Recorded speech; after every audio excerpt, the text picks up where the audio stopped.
بسم اللہ الرحمن الرحیم۔ میں ڈاکٹر خالد سعید اختر جیلم پولی کلینک کی طرف سے آپ کی خدمت میں حاضر ہوں۔ آج ہم ایک بہت ضروری ٹاپک پہ بات کرنے والے ہیں۔ اس کا نام ہے EEG fraud and EEG mafia.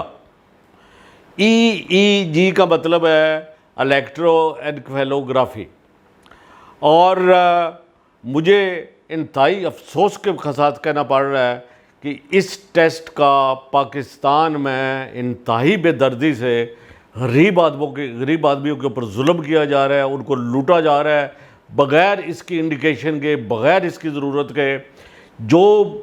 جس نے چند ہزار کی مشین رکھ لی ہے، وہ جو مریض اس کے ہتھے چڑھتا ہے اس کا EEG کر مارتا ہے۔ مجھے یاد ہے میں گنگا رام میں جاب کرتا تھا، وہاں پہ آج سے آئی ایم ٹاکنگ آف 1991، اس وقت ہمارے پاس EEG کی مشین تھی، ہمارے ڈپارٹمنٹ میں تھی، اور یقین کریں کہ کوئی ڈپارٹمنٹ اس مشین کو لینے کو تیار نہیں تھا، اور 6 مہینوں میں ہمارا کوئی اس کا ٹیسٹ نہیں ہوتا تھا، اس لیے کہ اس کی افادیت نہیں ہے۔ آپ EEG کر کے کیا نکالنا چاہتے ہیں سوائے چند ہزار روپوں کے؟ آپ ایک غریب آدمی کو، میں نے ایک ڈاکٹر صاحب کا نسخہ دیکھا ہے، اوپر لکھا ہوا ہے شیزوفرینیا، اوپر لکھا ہوا ہے ڈپریشن، اوپر لکھا ہوا ہے بائی پولر ڈس آرڈر، اوپر لکھا ہوا ہے اینگزائٹی نیوروسز، اور نیچے لکھا ہوا ہے ایڈوائز EEG۔ اور خدا کے بندے، اللہ کا خدا کا خوف کرو، کون سی لٹریچر میں، کون سی کتاب میں، کون سے اسٹڈی میں ان بیماریوں کے لیے EEG کی ضرورت ہے؟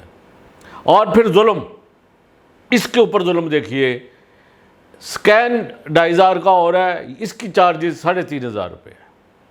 یار کچھ تو خدا کا خوف کرو۔ وہ غریب آدمی جو روٹی کھانے کے قابل نہیں ہے، اس سے آپ نے ایک بالکل ٹوٹلی انکنسرن، جس کا 0% ضرورت بھی نہیں ہے، وہ ٹیسٹ کروا لیا آپ نے۔ اور ایک ظلم میں نے اور دیکھا کہ نیچے صاحب لکھتے ہیں کہ EEG از ٹوٹلی نارمل۔ وہی مسکین، وہی یتیم، وہی غریب آدمی 3 مہینے کے بعد دوبارہ جاتا ہے، اب پھر اس کی EEG کر لیتے ہیں۔ پھر نیچے لکھا ہوا ہوتا ہے EEG از ٹوٹلی نارمل، اور ظلم دیکھیے کہ 6 مہینے کے بعد وہ پھر جاتا ہے، پھر آپ اس کا EEG کرتے ہیں۔ یار کیا کر رہے ہو خدا کے واسطے؟ آپ نے اللہ کو جان نہیں دینی ہے؟ وہ کیا پتا، وہ شخص، آپ کی فیس بھی اس نے دی ہے، اس نے اتنی ساری وہ جو ٹھیکے کی دوائیاں ہیں وہ بھی آپ کے سٹور سے خریدی ہیں، جو کہیں اور سے ملتی نہیں ہیں، اور پھر آپ نے اس کا ایک غیر ضروری، جس ٹیسٹ کی قطعاً ضرورت نہیں ہے۔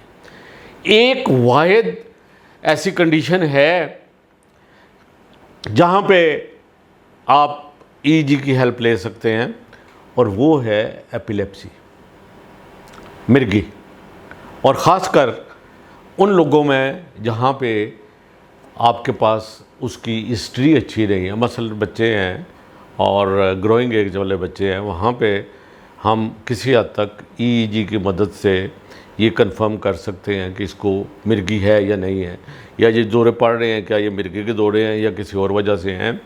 اور ہر دنیا کے لٹریچر میں یہ موٹا لکھا ہوا ہے، ایک نارمل EEG کا مطلب یہ نہیں ہے کہ اس مریض کو مرگی نہیں ہے۔ تو وہ بھی ہم شورٹی نہیں ہمیں۔ اگر آپ EEG نیگیٹو کر دیتے ہیں، آپ کہتے ہیں جی EEG نارمل ہے، اور اس کا مطلب یہ قطعاً نہیں ہے کہ اس کو مرگی نہیں ہے۔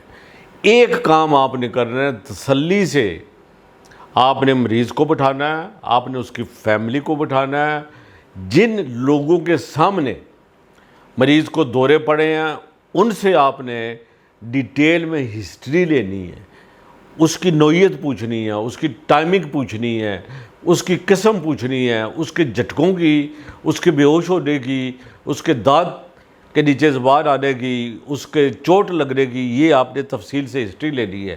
پھر آپ کو کسی ٹیسٹ کی ضرورت نہیں رہے گی. میں نے پچھلے اللہ کا میں دعوے سے کہتا ہوں پچھلے 30 سال میں نے کسی بندے کی EEG نہیں کروائی ہے.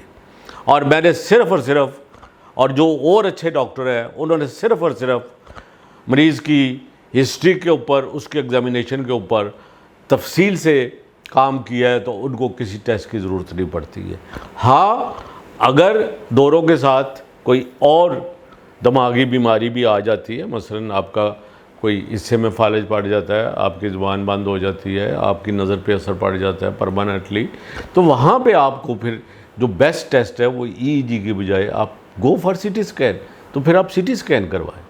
تو اس لیے میری یہ عوام سے بھی مریضوں سے بھی درخواست ہے، اور یہ جو ڈاکو، میں ان کو لفظ استعمال کروں گا، ڈاکو اور چور بیٹھے ہوئے ہیں، ان سے بچے. اور ان سے بھی درخواست ہے کہ یہ پیسہ آپ کے ساتھ نہیں جانا ہے، آپ نے یہاں ہی چھوڑ کے جانا ہے. آپ کی نسلوں نے، آپ کی بچوں نے عیاشی کرنی ہے اور آپ نے اللہ تعالیٰ کو حساب دینا ہے. ہر دوسرا مریض، ہر تیسرا مریض یا CT اسکین اٹھائے ہو پھر رہا ہے یا EEG پھر رہا ہے. بھائی کہاں سے کروائی ہے؟ اور جی وہ ڈاکٹر صاحب نے کہہ دی. تو لمیٹڈ ایون CT اسکین کی بہت لمیٹڈ انڈیکیشن ہے جہاں پہ آپ نے کروانا ہے. تو خدا کا خوف کریں، کمیشن لیتے ہیں آپ. مجھے ایک جاننے والے ہیں جن کا CT اسکین کا سینٹر ہے، انہوں نے کہا جی کچھ ڈاکٹرز ہیں جو ہم سے کمیشن لیتے ہیں. تو یار آپ تو لوگوں کی جان بچانے والے ہیں، آپ مسیحا ہیں، آپ لوگوں کی مدد کرنے والے ہیں، آپ نے لوگوں کی زندگی کو بچانا ہے، ان کی زندگی کے ساتھ کھیلنا نہیں. تو میری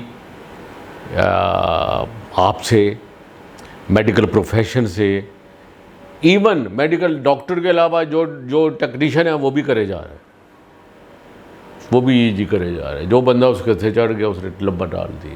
تو اس لیے میری آپ سب لوگوں سے، حضرات سے یہ درخواست ہے کہ یہ ملک، یہ ہمارے حالات، یہاں غریب آدمی پہلے مر گیا ہے، وہ مرا ہوا ہے، اس میں خون کے چند قطرے باقی رہ گئے ہیں. تو خدا کے واسطے وہ آپ نکالنے کی کوشش نہ کریں. ہاں وہاں پہ آپ انویسٹیگیشن کروائیں، وہاں پہ آپ ٹیسٹ کروائیں جہاں پہ کروانے کی واقعی ضرورت ہے. لیکن سب سے بڑا ٹیسٹ، سب سے ضروری test, give time to your patient. 5 minute میں آپ مریض فارغ کر دیتے ہیں. یار کون سی آپ کی ایسی مجبوری ہے؟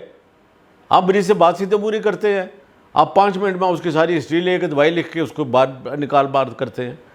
You need to spend time on patient. کم از کم 15 سے 20 منٹ آپ نے مریض کو دینے، ہر صورت میں دینے ہیں. آپ کو کسی فالتو ٹیسٹ کی ضرورت ہی نہیں رہے گی. اللہ تعالیٰ جنت نصیب کرے. ہمارے ایک پروفیسر ہوتے تھے اور پرنسپل بھی رہے کنگ ایڈورڈ میڈیکل کالج کے، پروفیسر اختر خان صاحب. وہ کہتے ہوتے تھے، اس زمانے میں تو یہ سارا کچھ گند بلا نہیں آیا ہوا تھا، یہ لیبارٹری شارٹیز بہت کم تھیں اور جو اس طرح کی چیزیں ہیں وہ بھی نہیں تھیں بھی اگر، تو ان کا بڑا جینون اور صحیح استعمال تھا. تو وہ کہتے ہوتے تھے کہ مجھے پیشنٹ دے دو، میں اس کا کلینیکل ایگزامینیشن کروں گا، اس سے ہسٹری لوں گا اور ڈائگنوسس کروں گا اسی کے اوپر، بغیر کسی لیبارٹری ٹیسٹ کے اوپر.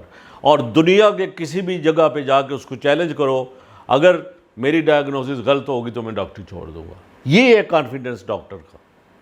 وہ اس لیے کہ اس کو اس غریب سے ہمدردی تھی، ان کو ہر مریض کے ساتھ ہمدردی تھی. مجھے موقع ملا ان کے ساتھ راؤنڈ کرنے کا، تو کیا غضب کے وہ لوگ تھے.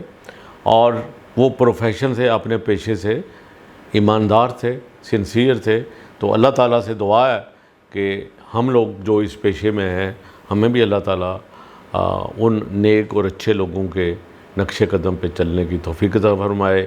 اگر کوئی سخت الفاظ میری زبان سے نکل گئے ہیں، وہ شاید جذبات میں نکلے ہیں، تکلیف میں نکلے ہیں. میں روز تکلیف اٹھاتا ہوں. میں جب ایسے لوگوں کو دیکھتا ہوں جن کے پاس صبح کو کھایا تو پتہ نہیں رات کو روٹی ہوگی بھی نہیں ہوگی، اور اس سے کسی ڈاکٹر نے 30,000 روپیہ نکلوا لیا. ایک ہمارے صاحب ہیں، میں نام نہیں لوں گا، ایک وزٹ پہ ان کا کم از کم جو مریض کی جیب سے نکلواتے ہیں وہ 30 سے 35,000 40,000 روپے. یار ایک آدمی جس کی انکم ہی پورے مہینے کی 10-15 ہزار روپے ہے، وہ تو مر گیا نا. آپ نے 30,000 لے لیا، وہ کئی مہینوں تک وہ اور اس کا گھر، اس کے بچے، وہ کھانا کھانے کے قابل نہیں رہے گے۔ تو امید ہے میری ان باتوں کا برا نہ منائیے گا، اس کو مثبت انداز میں لیجئے گا، اور کوشش کریں کہ جہاں پہ بھی یہ مری ماری غریب قوم آپ کے پاس آتی ہے، ان سے ہمدردی کریں، ان کی خدمت کریں۔ اللہ تعالیٰ سب سے زیادہ اگر کسی چیز کو پسند کرتا ہے تو وہ اس کی مخلوق کے ساتھ پیار اور ہمدردی ہے۔ تو اگر یہ خوبی ہم سب میں آ جائے تو میں سمجھتا ہوں کہ یہ ملک بہت بہتر ہو سکتا ہے۔ امید ہے آپ ان باتوں پہ غور کریں گے اور ہم آئندہ کے لیے ایک بہتر لاہ عمل استعمال کریں گے۔ شکریہ، خدا حافظ۔